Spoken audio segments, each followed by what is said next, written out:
On number 8, we're going to do the same thing we did on number 7, but I gave you a graph. So let's approach this a little different way. I'm going to graph the point -5, -8. That's my table. 1, 2, 3, 4, 5, and 1, 2, 3, 4, 5, 6, 7, 8. This is my table. My table is at -5 and -8. Now I have a chair is at -3, -5. So when I look at my chair, I would 1, 2, 3, and 1, 2, 3, 4, 5. Here's my chair at -3, -5. Now, rather than moving T to the center, I'm going to make my center T. So what happens is, if I think about this, then C right now is at over 1, 2, and up 1, 2, isn't it? So if I do a 90 degrees counterclock rotation, that'll be -2 and 2. So if I go to the left 2, 1, 2, and up 2, there is C primed. Now I just look at my graph. C primed is 1, 2, 3, 4, 5, 6, 7, and down 1, 2, 3, 4, 5. So -7, -5.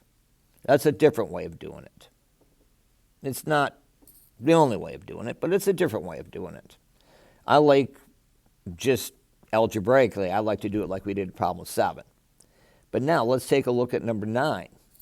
I'm going to graph -3 and 7, 1, 2, 3, and up 1, 2, 3, 4, 5, 6, 7.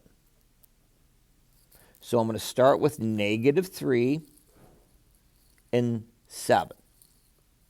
I'm going to do a translation of -2, -6.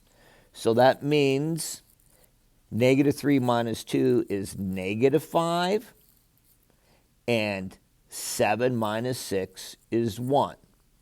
So here's P. Then I'm going to graph P primed at -5, 1, 2, 3, 4, 5, and up 1. Here's P primed. Then I'm going to do a reflection over the line y equals x. So that'll be at 1 and -5. So I'm going to do a reflection over 1 and down, I mean, not a reflection, my new point is P double primed is over 1 and 1, 2, 3, 4, 5. So then there's P double primed. And then I'm going to do a 90 degrees counterclock rotation about the point -4, -3. So let's graph that point. 1, 2, 3, 4, and down 1, 2, 3.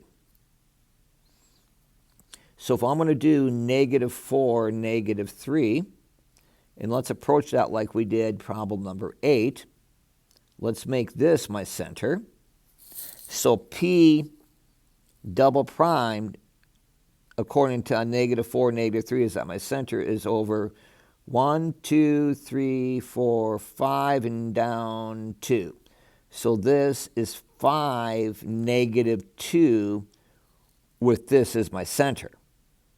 Then what I'm going to do is I'm going to do a 90-degree rotation, so it'll make it 2 and -5. So if I go over 1, 2, and down 1, 2, 3, 4, 5, there is P triple primed. And then for my final answer, then I'm over 2, and I'm down 1, 2, 3. Let me count. I can't count. 1, 2, 3, 4, 5, 6, 7, 8. So -2, -8 is P triple primed. Having the graph Makes it a little bit nicer, but you got to show some work no matter what you do.